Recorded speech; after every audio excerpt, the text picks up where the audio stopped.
Please subscribe और channel और ज़्यादा से ज़्यादा इसे शेयर कीजिए क्योंकि बहुत ही इंपॉर्टेंट वीडियो लेक्चर्स यहाँ पे अपलोड किए जाएंगे। सो बेसिक इंपॉर्टेंट थिंग कि लास्ट वीडियो में हमने देखा था कि असेक्सुअल रिप्रोडक्शन लोअर ऑर्गेनिज्म में कैसे होता है, और आज today we learn about the sexual reproduction, how sexual reproduction takes place, sexual reproduction takes place in higher plants. जो कि बड़े वाले प्लांट्स होते हैं, उन बड़े वाले प्लांट्स में सेक्सुअल रिप्रोडक्शन कैसे होता है उसके बारे में आज हम पढ़ने वाले हैं। तो सेक्सुअल रिप्रोडक्शन क्या होता है इसके बारे में हम पहले पढ़ेंगे और उसके बाद में देखेंगे कि सेक्सुअल रिप्रोडक्शन जो कि फ्लावरिंग प्लांट्स है, जो कि हायर प्लांट्स हम उसे कहते हैं, उसमें कैसा टेक्स प्लेस होता है।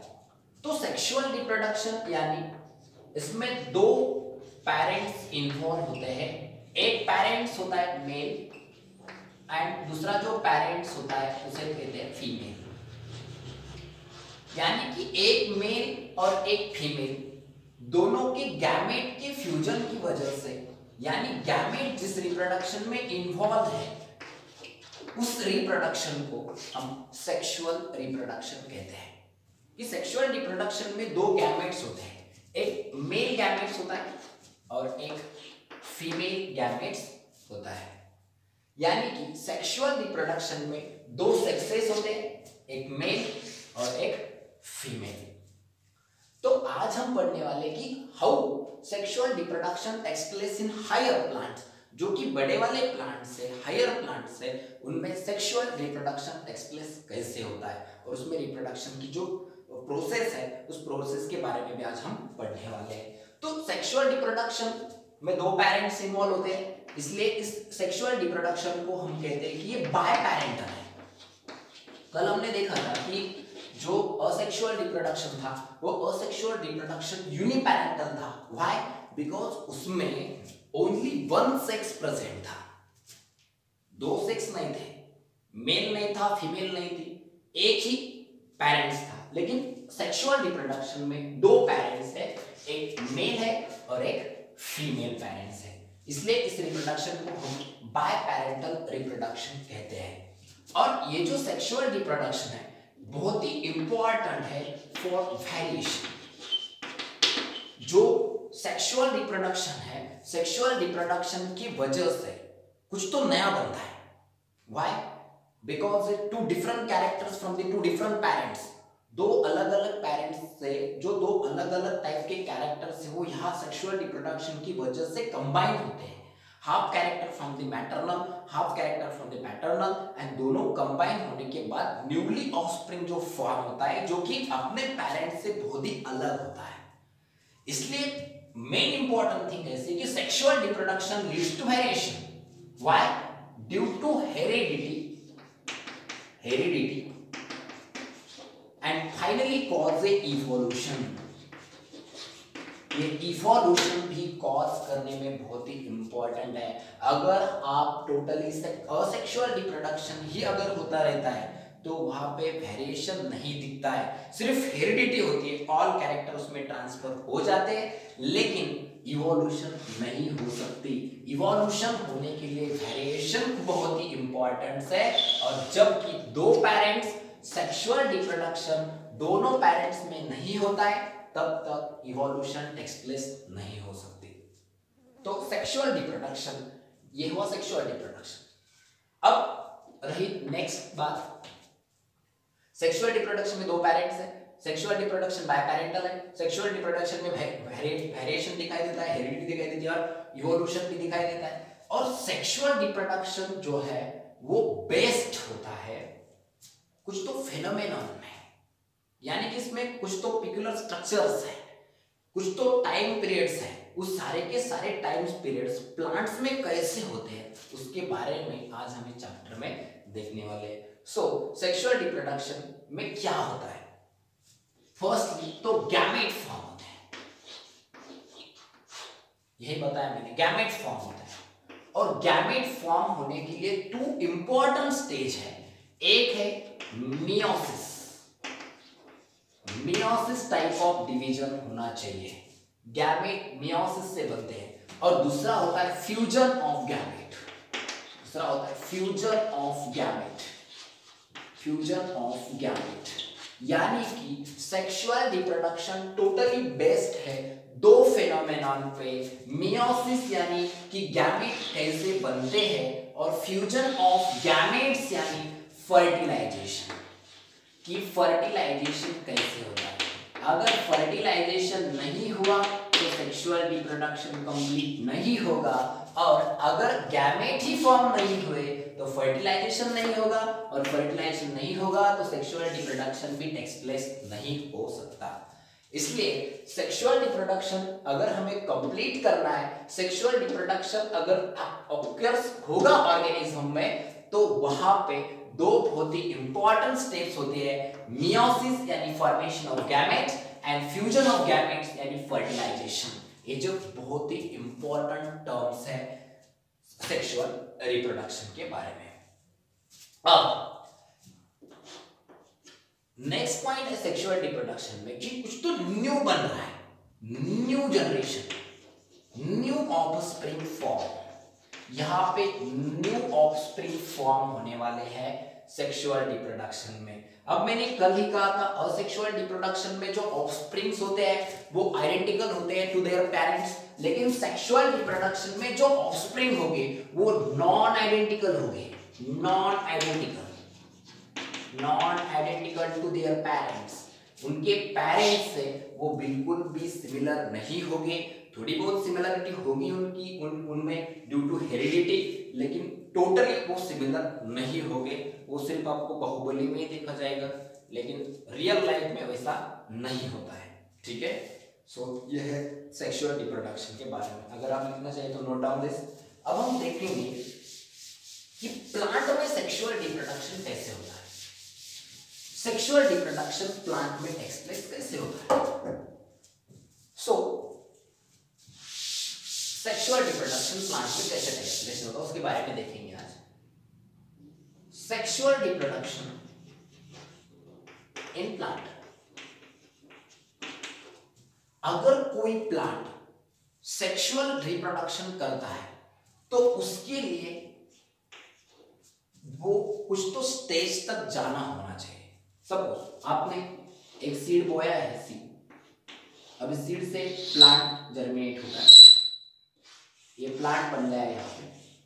अब ये प्लांट डायरेक्टली रिप्रोडक्शन नहीं कर सकता है, सेक्सुअल रिप्रोडक्शन नहीं करेगा। क्यों? कि जहां से वो जन्म लिया है उस टाइम पीरियड से जब तक इसे कोई फ्लावर नहीं आ जाता और उस फ्लावर में जब तक सीड नहीं बनता तब तक ये जो प्लांट्स है सेक्सुअल रिप्रोडक्शन नहीं कर सकता, जब तक उसे फ्लावरिंग प्लांटेशन नहीं होता है। तो इसलिए एक बात आप याद रखिएगा, जब तक ये सेक्सुअली मैच्योर्ड नहीं हो जाता है प्लांट तो उसे हम कहते हैं वेजिटेटिव फेज। वेजिटेटिव फेज कहते हैं कि कोई भी प्लांट सेक्सुअल मैच्योरिटी तक आते समय के बाद कोई भी प्लांट उसकी सेक्सुअल मैच्योर होने से पहले की जो स्टेज है उस स्टेज को हम कहते हैं वेजिटेटिव फेज कहते हैं, और it is also called as juvenile phase. इसे हम और में कहते हैं जुवेनाइल फेज कहते हैं कि सेक्सुअल मैच्योरिटी के पहले वाली जो स्टेज है उसे हम कहते हैं जुवेनाइल फेज। और उसके बाद में जब उसे फ्लावरिंग प्लांटेशन आ जाता है तो उस पार्ट को हम कहते हैं रिप्रोडक्टिव फेज। यानी कि कौन सा भी जो इंडिविजुअल है, प्लांट्स है, वो दो स्टेज में उसकी लाइफ शेयर करता है। जो पहली स्टेज होती है वो जुवेनाइल फेज होती है, उसे हम वेजिटेटिव फेज कहते हैं, और जैसे ही वेजिटेटिव फेज एंड हो जाती है वहां से स्टार्ट हो जाती है अपनी रिप्रोडक्टिव फेज, वहां से स्टार्ट हो जाती है। इसलिए जब कोई प्लांट सेक्सुअल रिप्रोडक्शन करता है तो उसमें फ्लावर मस्ट बी इसेंशियल, उसमें फ्लावर बहुत ही इंपॉर्टेंट होता है। और ये जो फ्लावर है, मैंने कहा था सेक्सुअल रिप्रोडक्शन के लिए दो पार्ट बहुत ही इंपॉर्टेंट है, एक है मेल गैमेट और एक है फीमेल गैमेट। सो ये जो फ्लावर है उस फ्लावर में दोनों के दोनों पार्ट है, एक है मेल पार्ट और दूसरा है फीमेल पार्ट। अब आप फ्लावर के बारे में आप ऑलरेडी पढ़ चुके हैं बहुत, इसलिए मैं शॉर्टकट में बता रहा हूं, आपको ज्यादा डिटेल में नहीं लूंगा ये। सो मेल जो पार्ट है उस मेल पार्ट को हम कहते हैं एंड्रोशियम। Androecium, androecium. और ये जो फीमेल पार्ट है उसे हम कहेंगे गाइनोशियम, यानी andro, male part andro. By because हमने देखा था ह्यूमन रिप्रोडक्टिव सिस्टम में जो मेल सेक्स हार्मोन होते हैं उसे हम एंड्रोजन कहते हैं। एंड्रो यानी male part, therefore the male part in the flower is called as androecium, collectively called the male part of the flower is collectively called as androecium, and its unit is called as stamen. It is also called as stamen. And gynoecium, gyno yani female part, okay, and therefore this gynoecium is also unit of gynoecium is also called as pistil, and in some books it is also called as carpel. इसे हम pistil भी कह सकते हैं और carpel भी कह सकते हैं। ये तो हमने पहले ही पढ़ चुके हैं कि जो पार्ट होता है फ्लावर होता है, फ्लावर में कौन से पार्ट होते हैं। मोस्टली फ्लावर में होता है कैलेक्स, और उसके बाद में होता है करोला, उसके बाद में होता है एंड्रोशियम एंड गाइनोशियम। ये जो बहुत ही इंपॉर्टेंट पार्ट हमें फ्लावर के ऑलरेडी डिस्कस कर चुके हैं। एंड्रोशियम मेल पार्ट है, स्टेमन ये भी मेल ही पार्ट है, लेकिन जो ग्रुप ऑफ स्टेमन होता है उसे हम एंड्रोशियम कहते हैं, और उसका जो यूनिट होता है उसे हम क्या कहते हैं, स्टेमन कहते हैं। तो स्टेमन में मोस्टली जो स्टेमन का अगर हम स्ट्रक्चर देखें तो स्टेमन के दो पार्ट होते हैं। स्टेमन है जो अपर पार्ट है उसे हम कहेंगे एंथर, और जो लोअर पार्ट होता है स्टॉक उसे हम कहेंगे फिलामेंट। और ये जो पार्ट है यहाँ का ये बेसल पार्ट है, बहुत ही बेसल पार्ट, जो कि प्लेस्ड होगा पेटल्स के ऊपर या फिर प्लेस्ड होगा थैलामस के ऊपर। आप लोगों को थैलामस अच्छी तरीके से पता है, थैलामस क्या है आप लोग अच्छी तरीके से जानते हैं। इस वजह से जो एंथर है, फिलामेंट है, और बेसल पार्ट जो होता है उसका पेटल्स के ऊपर प्लेस होगा और थैलामस के ऊपर भी प्लेस हो रहा होगा। क्योंकि अगर आप स्ट्रक्चर देखेंगे तो मोस्टली ये गाइनोशियम है, ये स्टाइल है, ये ओवरी है, ये हो गया गाइनोशियम। तो यहां से एंड्रोशियम की स्टार्टिंग होती है, और ये जो पार्ट होगा यहां से एंड्रोशियम की स्टार्टिंग है, और ये जो पार्ट होगा यहाँ का, इस पार्ट को जहां पे ओवरी प्लेस है और ये जो अटैच है उस पार्ट को हम कहेंगे thalamus. So thalamus is the base. ये थैलामस बेस होता है ऑल फ्लोरल होल्स का।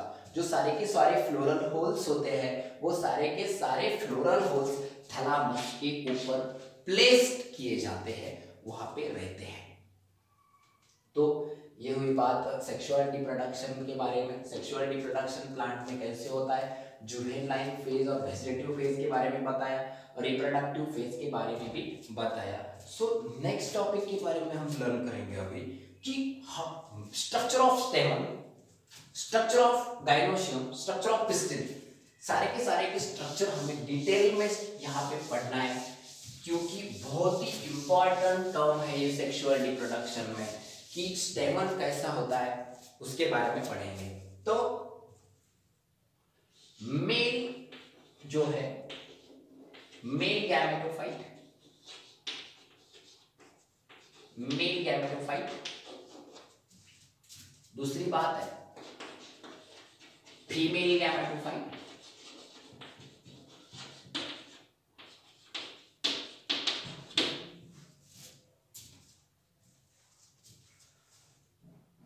पहले तो हम बात करेंगे कि मेल गैमेटोफाइट्स क्या है, और मेल गैमेट्स और मेल सेक्स ऑर्गन कौन सा होता है प्लांट्स में।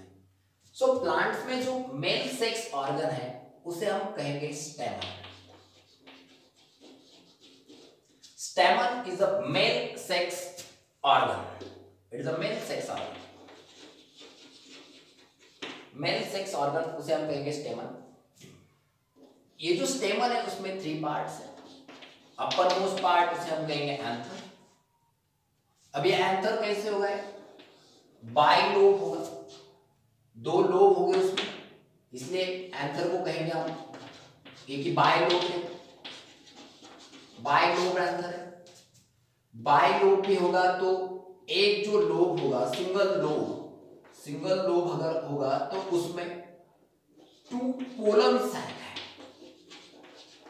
2 पोलन सैक है, यानी टेट्रा स्पोरेंजिनेट है, यानी कि इसमें एक लोब में 2 पोलन्स है, यहां पे 2 लोब है तो 4 पोलन्स है, यानी टेट्रा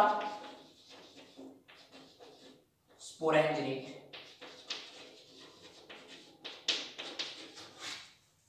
टेट्रा स्पोरेंजिनेट हम उसे कहेंगे, व्हाई?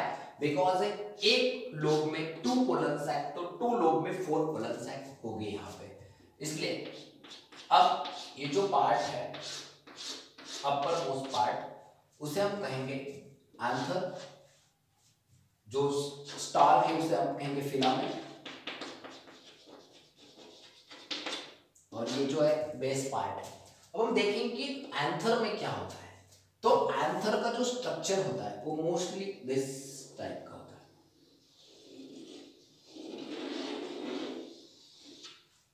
ये है एंथर है।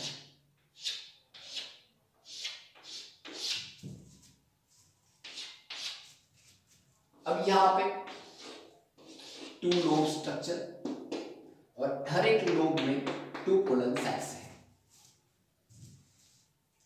और ये जो पोलन सैक